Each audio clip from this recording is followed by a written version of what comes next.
Because every successful terrorist attack is intelligence failure. But when a successful terrorist attack takes place, one must not underreact.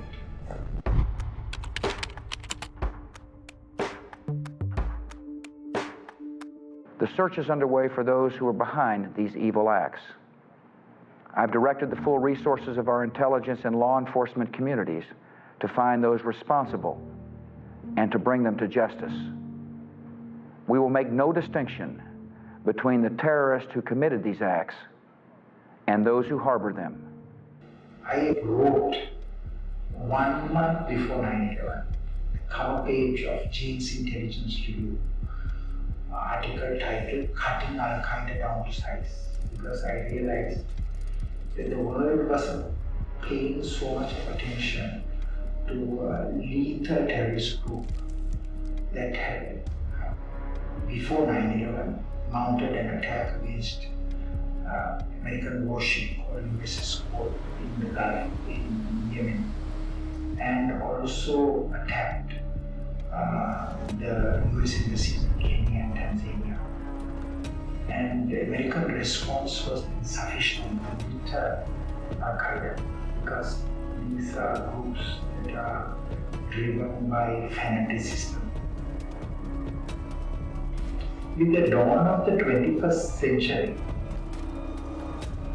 the United States suffered a catastrophic terrorist attack called the 9/11 attack. That is on September 11th, 2001, a terrorist group called Al-Qaeda, led by a Saudi man, Osama bin Laden. He tasked his chief of operations, a man called Khalid Sheikh Mohammed, to use airplanes to attack America's most iconic economic, military and political landmarks. So the first two planes hit the north tower and the south tower of the World Trade Center. The second plane crashed into the Pentagon, the US Department of Defense. Economic target, military target. The last plane was heading to the US Capitol, where the Congress meets. And that plane, the passengers got to know that the other planes were used as weapons. And the passengers used the trolley that serves food to break the food. And just then the pilot crashed the plane to the ground, killed everyone. It was a devastating terrorist attack where 3,000 people died. And the Americans decided to respond decisively. The attack was planned, prepared and executed by a terrorist group called Al-Qaeda that ran about 30 to 40 different terrorist bases in Afghanistan.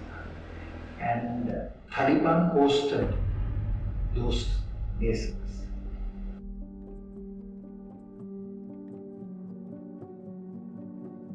The then President George W. Bush asked the Pakistani leaders to speak to Taliban and to hand over Osama bin Laden. So there was an effort at diplomatic engagement, negotiation, discussion and dialogue with Pakistan. Pakistan had huge power over the Taliban because Pakistan supported the Taliban because of its confrontation, conflict, continuous friction between India and Pakistan. So Pakistan built what is called strategic depth in Afghanistan by putting a regime there that is favorable to Pakistan. Americans believe that Pakistan makes a request and Taliban will agree to.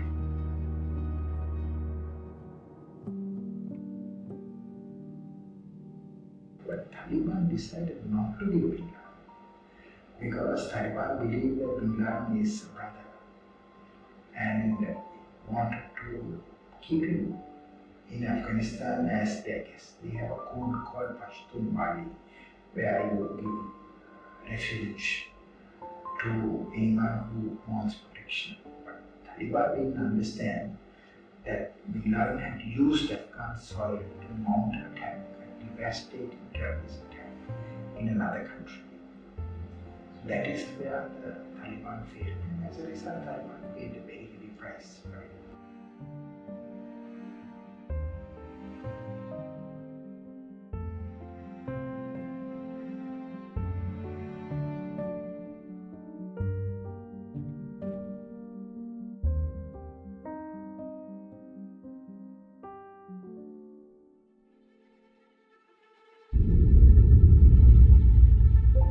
The Americans made one fatal mistake.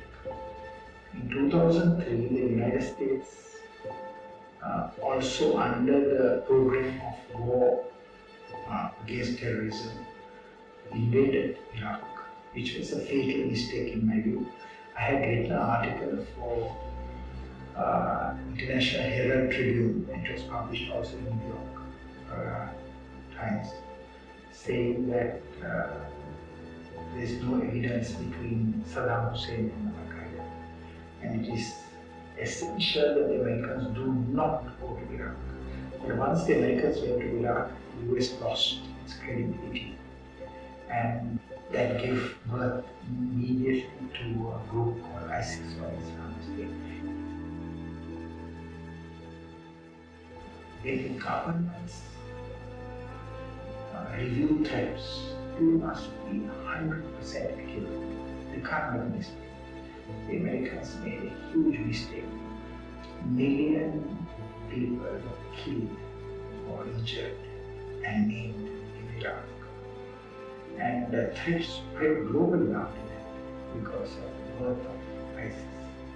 So, in my personal view, Americans should have focused on Afghanistan because the threat was there. The threat originated there and rebuilt Afghanistan into a modern nation state, with the state of the art, schools, universities, education system, governance system, a brilliant economy. But they got distracted. They overreached.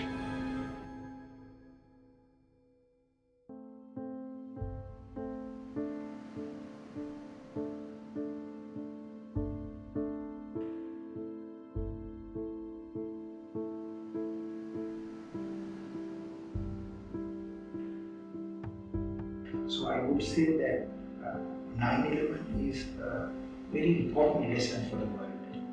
That is, that terrorists will always continue to attack you. You have to prevent every single terrorist attack. Because every successful terrorist attack is intelligence failure. But when a successful terrorist attack takes place, one must not underreact. One must wait without doing. One must also not overreact, like going to Iraq.